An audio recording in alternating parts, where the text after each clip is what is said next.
Today, we're here to remember a true screen icon, the one and only Terence Stamp. We're going to take a look back at the incredible life and the just extraordinary career he gave us. You know, after he passed away at 87, his family released this statement, and it's just so poignant. It really perfectly captures the huge artistic legacy he's left behind for all of us. All right, so let's dive right in. We'll start with the news that really marks the end of an era for cinema. So, the news broke over the weekend, and with it, you just get this feeling like a major chapter in film history has really closed. I mean, his impact, it's immeasurable. He was this constant, powerful presence who helped shape the movies we love for, nearly 70 years? It's just incredible. Now here's what's so interesting about his career.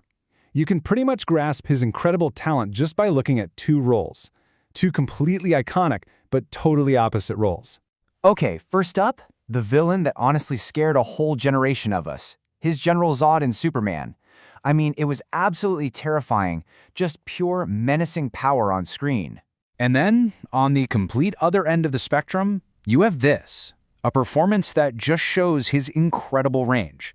His groundbreaking, heartfelt, and honestly hilarious role as Bernadette Bassinger. So just think about that for a second. The artistic leap it takes to go from a cold, menacing supervillain, the guy shouting, "Kneel before Zod!" all the way to a witty, elegant, and deeply moving transgender woman trying to find her place in the world. That's not just versatility, that's just astonishing. So, how did this all start? Well, let's rewind. Let's go back to where this incredible journey began. Because when he arrived in the swinging 60s, he didn't just walk onto the scene, he exploded onto it. I mean, his career took off right away. No warm-up needed. His very first role in 1962, Billy Budd, gets him an Oscar nomination, a Golden Globe, and a BAFTA, right out of the gate. And from there, he just became one of the defining faces of the entire decade, with huge roles in films like The Collector and Far From the Madding Crowd. And it was during this time that he really perfected what would become his signature style, This brooding sophistication. It's that unique mix of like a menacing intensity but with this super cool, refined vibe.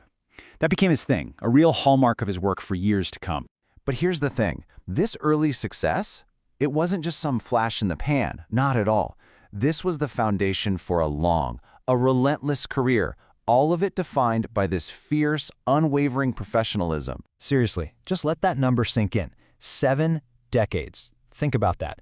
He wasn't a star of just one era. He was a constant. He was always there, adapting and absolutely thriving while the entire film industry changed around him again and again. And the man just never stopped working.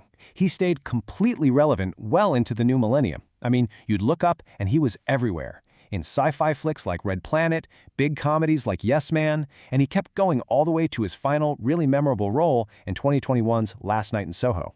And you gotta love this. Through it all, he was always so candid, just refreshingly honest. He was in one of the biggest movie franchises of all time, right? The Phantom Menace. But he famously said the experience of acting against a green screen was, and I quote, boring. It just goes to show you this was a guy who really cared about the craft, about that connection you have with other actors on set. So when you step back and look at this incredible body of work, this amazing life, what's the big takeaway? What's the legacy of Terence Stamp? Well, I think it's this. It didn't matter if he was in a small art house film or a giant blockbuster. He brought the exact same fierce professionalism and that unique, unforgettable presence to everything. He didn't just play a part, he made every single film he was in better. He was a villain, he was a hero, he was a queen. He was just so much more. And that really just leaves us with one final thought. One question for you to think about. Of all the incredible faces he gave us over 70 years, which one will you remember most?